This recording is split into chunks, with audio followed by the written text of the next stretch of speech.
সংখ্যাগরিষ্ঠ জনগণ তাদেরকে ভুল বোঝানো এতই সহজ? আপনারা কখনো বলছেন এটা সংবিধান বিরুদ্ধ, কখনো বলছেন জনগণকে ভুল বোঝানো। আপনারা 17 মাসও টিকতে পারবেন না।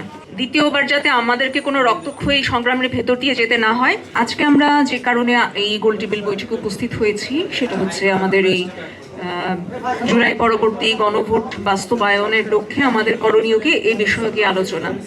তো এটা আমাদের জন্য খুবই দুর্ভাগ্যজনক যে আমরা কিন্তু সিরিয়ালে অনেকগুলোই কর্মসূচি রেখেছিলাম। আমাদের একটা প্রত্যাশা ছিল যে আমরা তো মূলত আমরা একক কিছু না, আমরা সাধারণ জনগণেরই প্রতিনিধি। সাধারণ জনগণের মনের যে চাওয়া পাওয়া সেটাকে আমরা মানে বিভিন্ন মাধ্যমে আমরা তুলে ধরছি।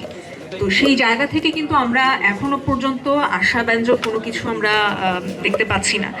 আরও আমি মানে এটা আরও দুর্ভাগ্যজনক বলবো নাকি হাস্যকর বলবো, গতকালকে একটা নিউজ দেখলাম, আমাদের একজন মাননীয় মন্ত্রী উনি বলছেন যে জনগণকে ভুলভাল বুঝিয়ে গণভোট করা হয়েছে, হ্যাঁ, জনগণকে ভুল বুঝিয়ে।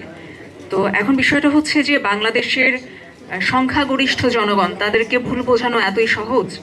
অন্তত এই সময়ে এসে এই 21 শতকে এসে যদি জনগণকে ভুলভাল বুঝিয়ে এত বিশাল একটা মেজরিটি মতামত অর্জন করা যায় বা হয়, এটা অবশ্যই ভুল বোঝানোর কারণে না।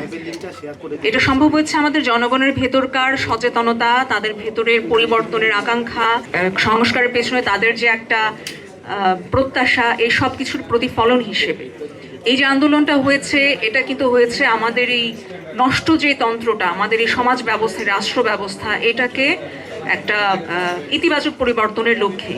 যে মানুষ তো সারা বিশ্ব যেভাবে এগিয়ে যাচ্ছে সেই তুলনায় আমাদের কিন্তু কোনো অগ্রগতি নাই, আমরা এগোতে চাইলেও এগোতে পারছি না। এর কারণটা কি? এর কারণ হচ্ছে আমাদের এই নষ্ট হয়ে যাওয়া সিস্টেম। তো এই সিস্টেমটাকে ভাঙার জন্য তো আমাদের আসলে সংস্কারের কোনো বিকল্প নাই, এবং এই সংস্কারটা যাতে আমরা একটা নিয়মতান্ত্রিক পরিবর্তনের ভিতর দিয়ে বা নিয়মতান্ত্রিকতার ভিতর দিয়ে নিয়ে যেতে পারি, সেটা ভ্যালিডেশনের জন্যই কিন্তু গণভোটটার আয়োজন করা হয়েছিল, কিন্তু সেটাকে কিন্তু হতে দেয়া হচ্ছে না। তো সেটার জন্য আসলে আমাদের কি করণীয়, তো এই বিষয়ে মতামতের জন্যই আসলে আমাদের এখানে উপস্থিতি। যে আমরা এখনো পর্যন্ত প্রেশার ক্রিয়েট করছি, আমরা সরকারকে বিভিন্নভাবে চাপ প্রয়োগের চেষ্টা করছি। আমরা আমাদের বিগত কর্মসূচিতেও আমরা একটা ঘোষণা দিয়েছিলাম যে সরকার যদি আমাদের এই মনোভাবকে বা আমাদের মতামতকে গুরুত্ব না দেয় তাহলে আমরা কঠোর কর্মসূচি দিতে বাধ্য হব। তো আমরা আশাবাদী, আমরা আরও দেখতে চাই, আমরা দেখছি। একই সাথে আমরা আমাদের পক্ষ থেকে আমাদের কর্মসূচি আমরা অব্যাহত রাখবো।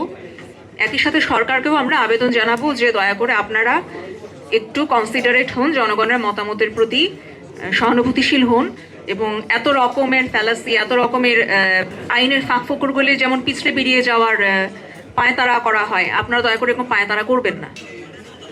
আপনারা কখনো বলছেন এটা সংবিধান বিরুদ্ধ, কখনো বলছেন জনগণকে ভুল বোঝানো, হ্যাঁ, এই সমস্ত বিষয়গুলো আসলে হাস্যকর। তো এই সমস্ত হাস্যকর কথাবার্তা বলে জনগণের কাছে নিজেদেরকে অনাস্থার পাত্র করে তুলবেন না। তাহলে অন্তত আমরা এতটুকু বলতে পারি, বিগত আওয়ামী লীগ সরকার তো যে কোনোভাবে 17 বছর দেশটাকে শাসন করতে পেরেছে, আপনারা 17 মাসও টিকতে পারবেন না। অন্তত জনগণের ক্ষমতার উপর আপনাদের এতটুকু